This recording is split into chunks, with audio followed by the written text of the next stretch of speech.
बिस्मिल्लाहिर्रहमानिर्रहीम। Dear viewers, अस्सलामु अलैकुम। आज की इसमें हम बात करेंगे डिफरेंट तहसील्स में जो पटवारियों की सीट्स आ रही हैं। तो इस वीडियो में हम देखेंगे कि पटवारी की क्या जॉब नेचर होती है, यानी पटवारी क्या क्या काम करता है, पटवारी की प्रमोशन किस तरह से होती है, सैलरी पैकेज क्या होता है और टेस्ट किस तरह से आएगा। तो ये सारी चीज़ों को हम डिटेल से बात करेंगे।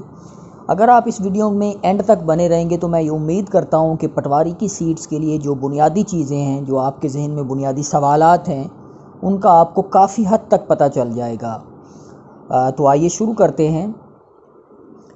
सबसे पहले तो मैं आपको ये बताना चाहूँगा कि जो पटवारी का जो काम है या जो पटवारी की सीट है, ये सबसे पहले शेर शाह सूरी जो एक रूलर था सब कॉन्टिनेंट का, उसके दौर में सबसे पहले पटवारी की सीट को क्रिएट किया गया था। यानी एक ऐसा बंदा तैनात किया गया था जो पटवारी, जो आज का पटवारी है, वो जो काम परफॉर्म करता है, ये सबसे पहले शेर शाह सूरी ने किया था, जो उसका शॉर्ट पीरियड था।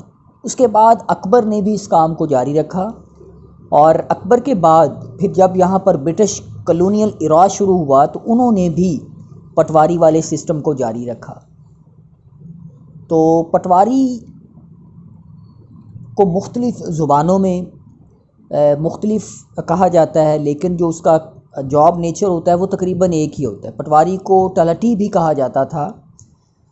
यानी पटवारी का जो काम और जो रोल रहा है वो तकरीबन एक तरह का ही रहा है, लेकिन वक्त गुज़रने के साथ साथ उसके इख्तियारात में जो है वो फ़र्क आता गया। तो जो पटवारी की सीट है, ये दो तरह के पटवारी होती हैं। एक पटवारी होता है नहरी, जो इरिगेशन डिपार्टमेंट का होता है, और एक पटवारी होता है माली, यानी कि रेवेन्यू डिपार्टमेंट का होता है। तो जो मौजूदा सीट्स आ रही हैं ये रेवेन्यू के डिपार्टमेंट में सीट्स आ रही हैं। पटवारी की अगर हम प्रमोशन के बारे में बात करें तो पटवारी के बाद जो वेरी नेक्स्ट जो इसकी प्रमोशन होती है उसे हम कानून गो कहते हैं या कानून गो के नाम से पुकारते हैं। कानून गो के अंदर कई पटवारी काम करते हैं। वो डिपेंड करता है कि कानून गो को कितना एरिया अलॉट किया हुआ है और फिर उस मुनासबत से उसके नीचे जो है पटवारी काम करते हैं। कानूनगो के बाद नायब तहसीलदार होता है, फिर तहसीलदार के बाद नायब तहसीलदार के बाद तहसीलदार होता है, फिर तहसीलदार के बाद असिस्टेंट कमिश्नर होता है। तो ये सारे जितने भी हैं ये रेवेन्यू महकमे को डील करते हैं। पटवारी रेवेन्यू महकमे में सबसे छोटा जो मुलाजिम है, सरकारी मुलाजिम है, वो सबसे छोटा जो पटवारी होता है। और किसी दौर में पटवारी के इख्तियारात बहुत ज़्यादा होते थे। आज भी पटवारी के इख्तियारात काफ़ी हैं, लेकिन उतने नहीं हैं जितने किसी दौर में हुआ करते थे। फिर कानूनगो के अपने इख्तियारात हैं, फिर नायब तहसीलदार है, फिर तहसीलदार है। तो पटवारी की जो प्रमोशन है ये मैक्सिमम जो है ये नायब तहसीलदार या तहसीलदार तक होती है। लेकिन अमूमन यही देखा गया है कि पटवारी जो है वो कानूनगो के बाद जो है ना वो रिटायर हो जाता है।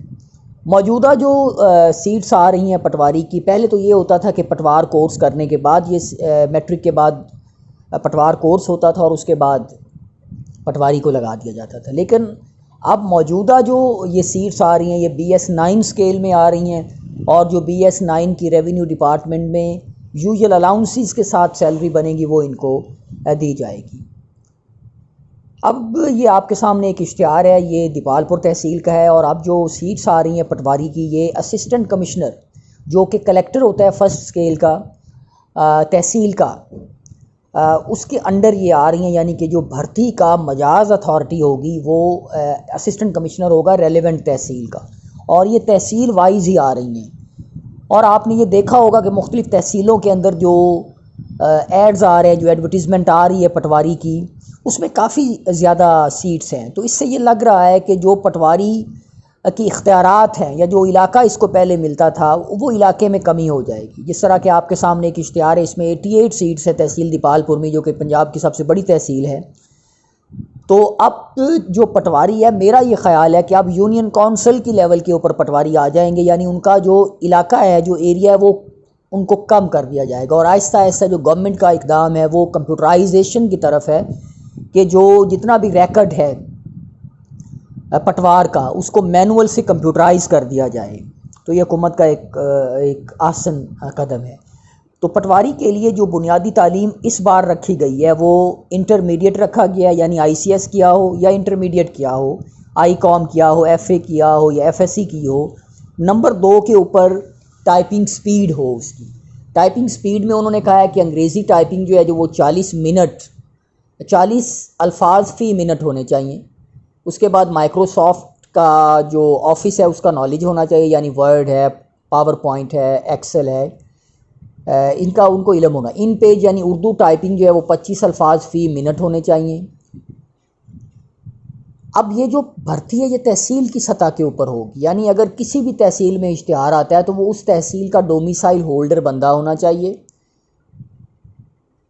और उसके बाद फिर मेरिट बनाया जाएगा असिस्टेंट कमिश्नर ऑफिस के बाहर। मेरिट बना के फिर उसके बाद टेस्ट लिया जाएगा। फिर जो टेस्ट के अंदर कैंडिडेट पास होंगे फिर उनको इंटरव्यू के लिए बुलाया जाएगा। अब हम बात करते हैं कि पटवारी की क्या क्या मेन जिम्मेदारियां होती हैं। जिस तरह मैंने आपसे कहा है कि पटवारी जो है वो रेवेन्यू कलेक्ट करता है। रेवेन्यू कलेक्शन के अंदर जो सबसे छोटा मुलाजम होता है सरकार का वो पटवारी होता है। पटवारी की 3 मेन ड्यूटीज़ होती हैं। नंबर 1 के ऊपर जो है वो अपने इलाके के अंदर जो फसलें होती हैं उनका रिकॉर्ड रखता है कि किस जो ज़मींदार है उसने किस सीज़न में कितनी जगहों के ऊपर कौन कौन सी फसलों को उगाया है। फिर उसके ऊपर वो रेवेन्यू कलेक्ट करता है। नंबर 2 के ऊपर ये म्यूटेशन का रिकॉर्ड रखता है, यानी इससे ये आप सिंपल अल्फाज में ये देखें कि ज़मीन जो है वो एक बंदे से दूसरे बंदे को मुंतकिल होती है, तो मुंतकिल करवाने तक जो सबसे पहला काम करता है वो करता है पटवारी। यानी पटवारी के ज़रिए ही आगे ज़मीन आप मुंतकिल कर सकते हो, एक बंदे से दूसरे बंदे के नाम ट्रांसफ़र हो सकती है। तो वो पहले पटवारी उसके ऊपर करता है कि ये किस खेविट में है, ये किस इलाके में है, तो फिर उसके बाद वो काम करता है, ये वो उसका रिकॉर्ड रखता है।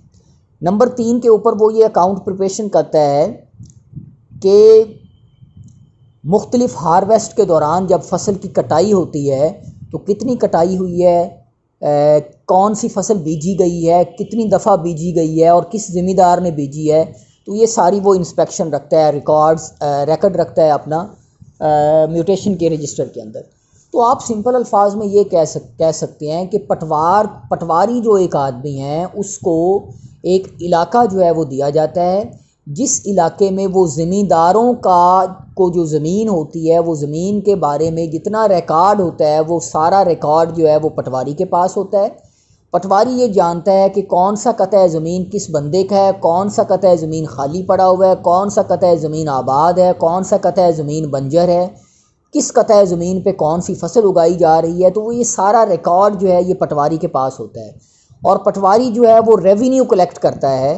ज़राअत का जो ज़रई ज़मीनें हैं जहाँ पर वो फसलें काश्त की जाती हैं उन फसलों का जितना रिकॉर्ड होता है, ज़मींदारों का जितना भी रिकॉर्ड होता है जो फसलों का है, या ज़मीन का जितना भी मामला होता है, वो जो हल्का पटवारी का होता है या जो हल्के का पटवारी होता है वो सारा ये अपना रिकॉर्ड रखता है।